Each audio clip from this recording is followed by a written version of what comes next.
जादुई जल परी का तालाब। एक बार की बात है, सोनापुर नाम के गांव में विमला नाम की एक औरत रहती थी।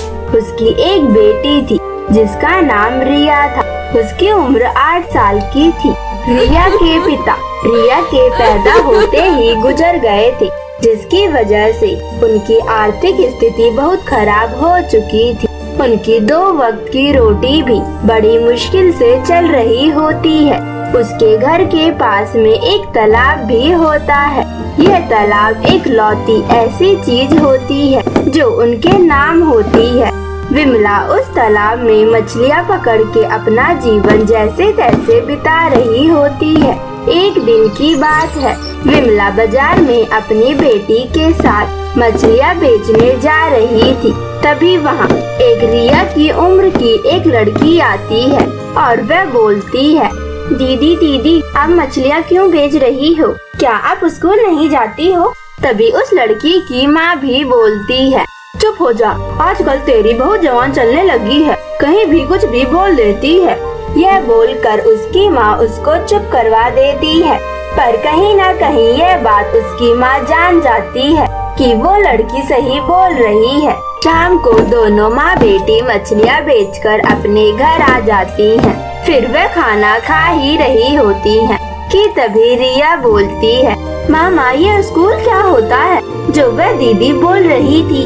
यह सुनकर उसकी माँ के आंखों में आंसू आ जाता है और वह घर के बाहर आके बोलती है, कैसी बदनसीब माँ हूँ मैं अपनी बेटी को पढ़ा भी नहीं सकती हूँ। अब मैं करूँ तो क्या करूँ? मेरे पास तो इतने पैसे भी नहीं हैं जो मैं अपनी बेटी को स्कूल में पढ़ा सकूँ। हमारी 2 वक्त की रोटी भी बड़ी मुश्किल से हो पाती है। आखिर मैं अपनी बेटी को कैसे पढ़ाऊँ? यह बोलकर वह रोने लगती है। हे भगवान, ऐसी हालत हमारी कब तक रहेगी? विमला के यह बोलते ही आसमान में बहुत तेज बिजली कड़कती है और फिर बारिश होने लगती है। विमला अपने आंसू पोंछ के घर के अंदर सोने चली जाती है। जब वो रात को अपनी बेटी के साथ सो रही होती है, तभी उसके घर के बाहर आसमान से 2 जल परियां उसके तालाब में गिरती हैं। फिर अगले दिन अपना जाल अपने तालाब में डाल देती है। जैसे ही वो जाल तालाब में डालती है, उस जाल की रस्सी टूट जाती है और जाल डूब जाता है। यह देखकर विमला बहुत दुखी हो जाती है। हे भगवान, जो एक साधन था 2 वक्त की रोटी कमाने और खाने का, वो भी इस पानी में डूब गया। अब मैं और अपनी बेटी का कैसे पेट भरूंगी? ऐसा बोलकर वह बहुत दुखी हो जाती है। तभी वहाँ एक जलपरी सोने की जाल को प्रकट करती है। यह देखकर विमला हैरान हो जाती है और वह जलपरी पूछती है, क्या ये सोने का जाल तुम्हारा है? तब विमला कहती है, नहीं नहीं, मेरा तो बस एक जाल था जो काफी साधारण सा था। यह सोने का जाल मेरा नहीं है। यह सुनकर जलपरी बोलती है, तुम्हारा दिल काफी साफ है, मैं तुमसे खुश हुई, तुम बहुत अच्छी हो। ये सोने का जाल आज से तुम्हारा हुआ। यह सुनकर विमला काफी खुश हो जाती है और वह सोने का जाल जलपरी से ले लेती है और वो उस सोने के जाल को लेकर सुनार की दुकान पर जाती है। वो सुनार को वो सोने का जाल दिखाती है। सुनार 24 कैरेट का सोना देखकर हक्का बक्का रह जाता है। विमला को उस जाल के अच्छे पैसे मिल जाते हैं। वो पैसे लेकर आते वक्त अपनी बेटी के लिए बहुत सारे पकवान ले आती है। रिया इतने सारे पकवान देखकर बहुत खुश हो जाती है। फिर वो दोनों बैठकर पकवान को अच्छे से खाते हैं। कई सालों बाद उन्होंने ऐसा खाना खाया था। अब विमला को लगने लगा था अब उसकी गरीबी दूर हो जाएगी। अगले दिन फिर दोबारा विमला अपने घर का एक बर्तन ले जाकर अपने तालाब में फेंक देती है और हमेशा की तरह एक जलपरी निकल कर आती है, वो भी सोने का बर्तन लेकर, और वह विमला से पूछती है, विमला ये बर्तन क्या तुम्हारा है? तब विमला कहती है, नहीं, यह बर्तन मेरा नहीं है। जलपरी उसकी ईमानदारी से खुश हो जाती है और वह वो सोने का बर्तन उसको दे देती है और विमला उसको बेचकर अच्छे खासे पैसे ले लेती है। अब से उसकी जिंदगी थोड़ी सुधर चुकी होती है। वहीं विमला के तालाब के बगल में बहुत पुराना घर था जहाँ एक चुड़ैल रहती थी, लेकिन वो रात को जाग और दिन में सोती।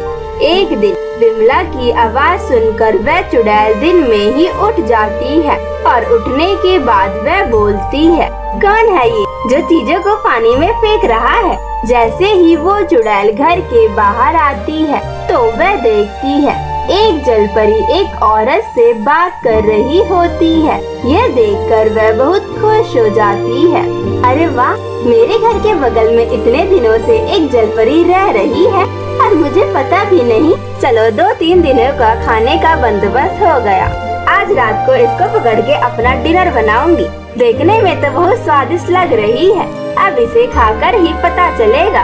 ऐसा बोलकर वो अपने घर में वापस सोने के लिए चली जाती है।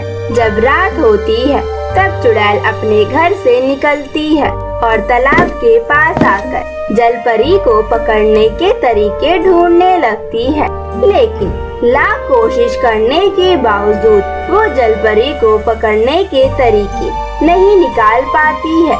फिर वह सोचती है, क्यों ना मैं पहले उस औरत को देख लूं कि वह उस जलपरी को इस तालाब से कैसे बाहर निकालती है।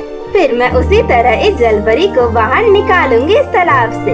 अगले दिन विमला दोबारा नदी के किनारे आती है और दोबारा उसमें कुछ सामान फेंक देती है और जलपरी हमेशा की तरह वह सोने का सामान लेकर आती है। यह देखकर चुड़ैल को सब समझ आ जाता है और वह बोलती है, मैं रात में आराम से पेट खाली करके खाऊंगी इसको। अब तो मुझे इसे तालाब से बाहर निकालने का पता भी चल गया है। वहीं दूसरी ओर जब विमला सोने का सामान बेचने जाती है तब उस दुकान को शक हो जाता है कि ये इतना सारा सोना कहाँ से लेकर आती है। क्यों ना मैं भी इसका पीछा करूं और इस बात का पता लगाऊं। और उसके बाद जब विमला वहाँ से जाने लगती है तो वह विमला का पीछा करने लगता है, लेकिन विमला ज्यादा लालच नहीं करती थी। वह सिर्फ सुबह सुबह ही चीजें फेंकती थी और दिन भर उससे अपना काम चला लेती थी। दुकानदार उस पर पूरे दिन नजर रखता है, लेकिन उसे कुछ भी पता नहीं चलता है। वो थक हार के अपने घर चला जाता है और रात को वह चुड़ैल जलपरी को पकड़ने के लिए वह तालाब के किनारे आकर विमला की तरह एक पत्थर फेंकती है। उस तालाब में 2 जलपरियां होती हैं, एक जो रात को जागती है और एक जो दिन में।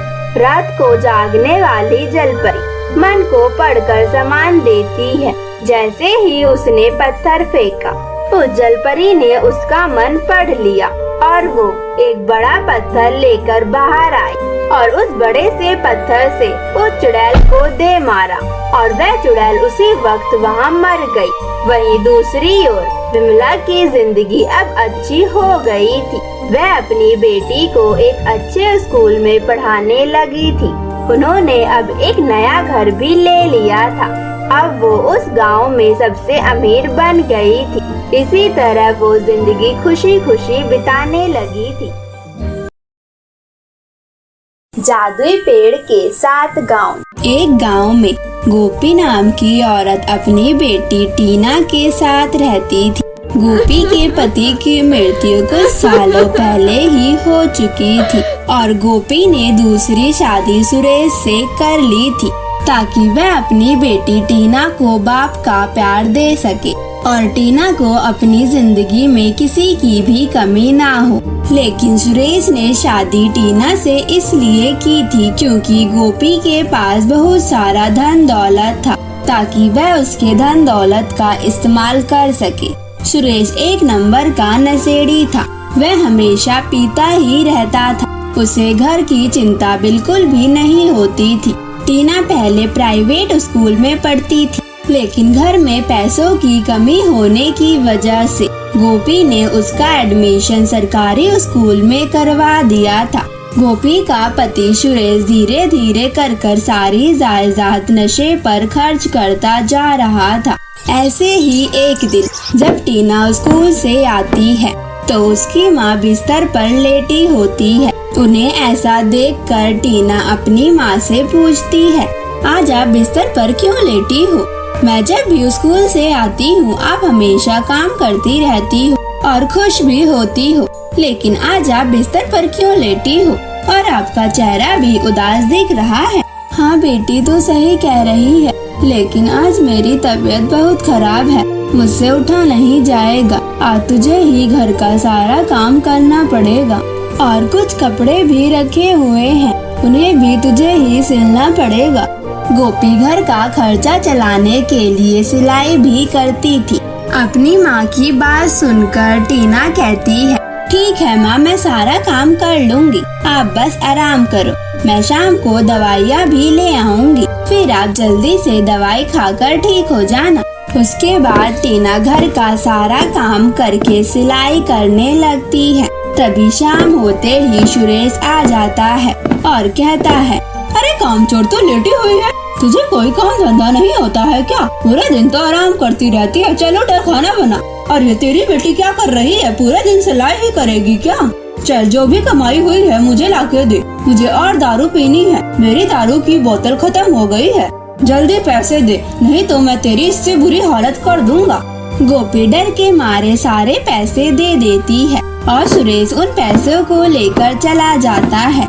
ऐसा उनके घर में हमेशा हुआ करता था, जिसे देखकर टीना रोने लगती है और अपनी माँ से कहती है, माँ पिताजी को हमसे कोई मतलब नहीं है, सिर्फ हमारे पैसों से मतलब है, उन्हें बस दारू पीने के लिए पैसे चाहिए, जब भी आते हैं पैसे मांगते हैं और पैसे लेकर चले जाते हैं, अगर पैसे नहीं दो तो मारने पीटने लग जाते हैं। क्या ऐसे ही सबके पिता होते हैं? मैंने तो देखा है कि सबके पिता बहुत अच्छे होते हैं, शायद ये सौतेले पिता है ना, इसलिए ऐसा करते हैं। मेरे अगर असली पिता होते तो वो बिल्कुल भी ऐसा नहीं करते। हाँ बेटी तुम सही कह रही हो, तुम्हारे पिता बहुत अच्छे थे, वो तुम्हारा बहुत अच्छे से ख्याल रखते थे, लेकिन अब वो इस दुनिया को छोड़कर चले गए हैं और मैंने इस नशेड़ी से शादी कर ली। मैंने सोचा कि तुम्हें तुम्हारे पिता की कमी महसूस ना हो, इसलिए मैंने ये शादी की थी, लेकिन मुझे क्या पता था कि ये मेरी जिंदगी को बद से बदतर बना देगा।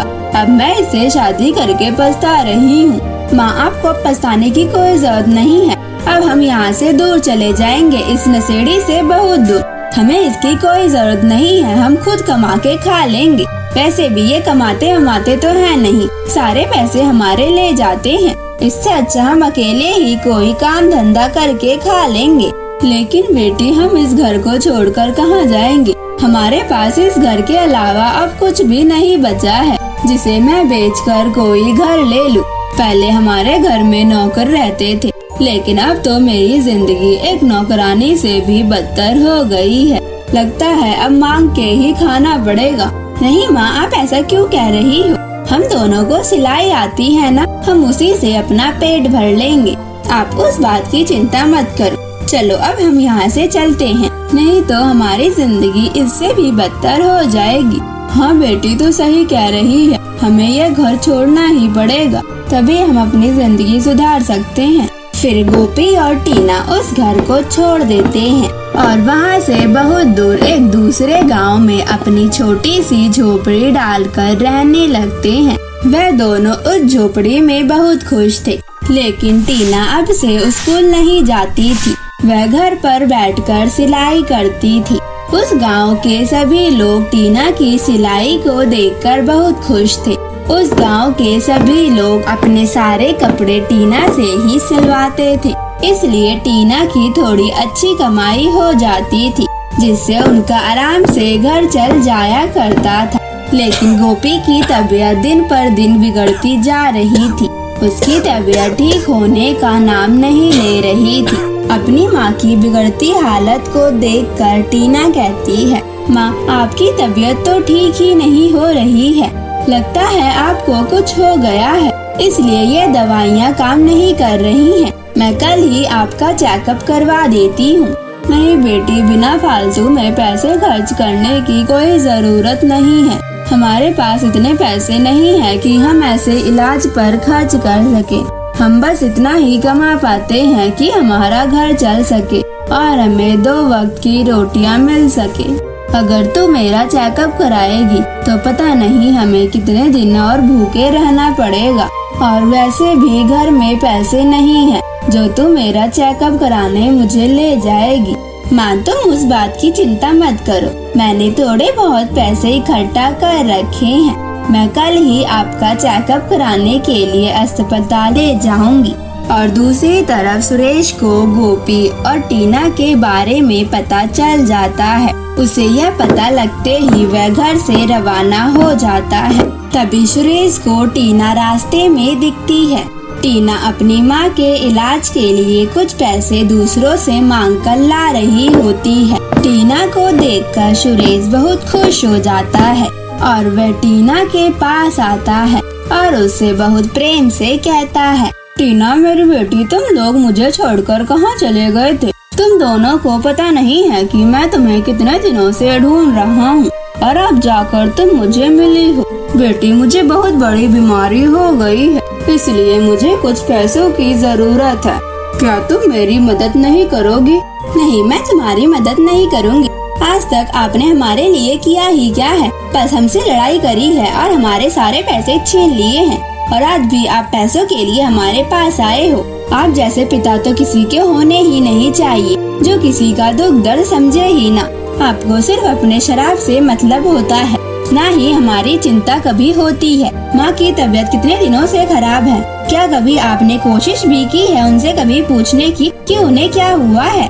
बस अपने शराब के पीछे लगे रहते हैं। टीना, मैं तुम्हारी अब एक भी बात नहीं सुनूंगा। तुम बस पैसे मुझे दे दो, नहीं तो मैं तुम्हें छोड़ूंगा नहीं। मैं आपको पैसे नहीं दूंगी, चाहे आप कुछ भी कर लो। यह सुनकर सुरेश को बहुत ज्यादा गुस्सा आ जाता है और वह टीना को बहुत मारता है और सारे पैसे छीनकर उसे एक जंगल में ले जाकर एक पेड़ में बांध देता है। तब सुरेश कहता है, देखो, मुझे मना करने का अंजाम। मैंने तुमसे कितने प्यार से पैसे मांगे थे लेकिन तुमने नहीं दिए, तो बताओ मैं तुम्हारा क्या करता? ये हालत कर दी तुम्हारी मैंने। बहुत ज्यादा बन रही थी ना। अब मैं तुम्हारी माँ के पास जा रहा हूँ और मैं उसे भी बहुत मारूंगा और सारे पैसे छीनकर मैं चला जाऊंगा। फिर दोनों माँ बेटी खुशी से रहना। अगर तुम्हारी माँ ने पैसे नहीं दिए तुम्हारी तरह तो मैं उसे बांधूंगा नहीं, उसे वहीं पर मार डालूंगा। यह सुनकर टीना डर जाती है और कहती है, नहीं, मेरी माँ को छोड़ दो। मेरी माँ ने क्या किया है? उनके पास कोई पैसे नहीं है। मेरे पास ही सारे पैसे थे जो आप ले चुके हो। आप उनके पास मत जाओ, उनकी तबीयत पहले से ही खराब है। अच्छा, तू मेरे सामने नटंकी मत कर। मैं अभी जाकर पता लगा लूंगा कि उसके पास पैसे हैं कि नहीं। तुझे बताने की कोई जरूरत नहीं है।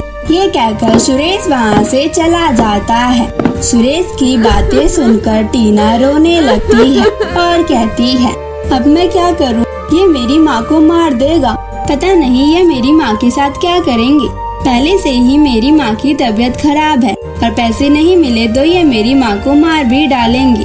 ये सब सोचकर टीना रोने लगती है। तभी उसके बगल में एक पेड़ होता है, उसकी सारी बातें सुन लेता है। उस पेड़ को टीना की सारी बातें सुनकर उस पे दया आ जाती है और वो टीना से कहता है, टीना, तुम परेशान मत हो, मैं तुम्हारी मदद करूँगा। टीना ये आवाज सुनकर अपने आसपास देखने लगती है और कहती है, ये किसकी आवाज है? मेरे सामने आओ। तब वह पेड़ कहता है, टीना, मैं तुम्हारे ये बगल वाला पेड़ हूँ। मैं कोई इंसान नहीं जो तुम्हारे सामने आ जाऊँ।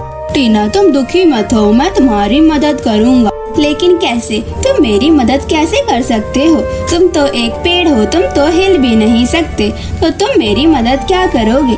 टीना, मैं और पेड़ों की तरह कोई आम पेड़ नहीं हूँ। मैं एक वरदान वाला पेड़ हूँ जो लोगों की मदद के लिए कई जादुई चीजें देता हूँ और मैं तुम्हें भी कुछ देना चाहता हूँ।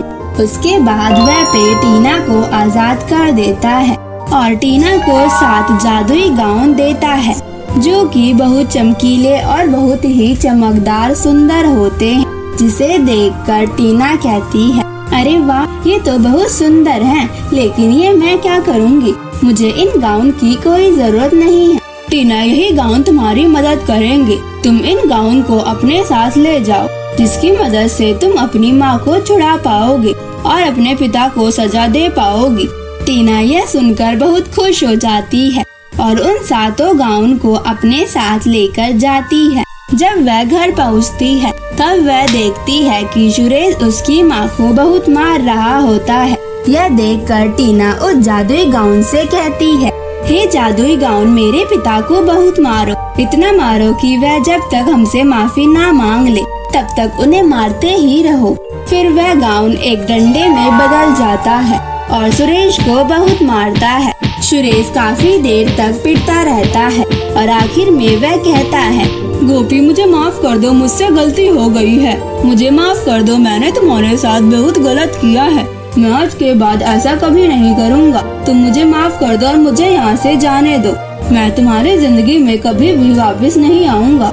यह सुनकर वह डंडा उसे मारना बंद कर देता है और सुरेश वहाँ से भाग जाता है। फिर टीना उन 7 गाउन की मदद से अपनी जिंदगी पहले से और अच्छी बना लेती है और अपने जैसे कई गरीब लोगों के लिए एक आश्रम भी बनवा देती है, जहाँ पे बहुत से गरीब बच्चे पढ़ते और वहाँ पर रहते।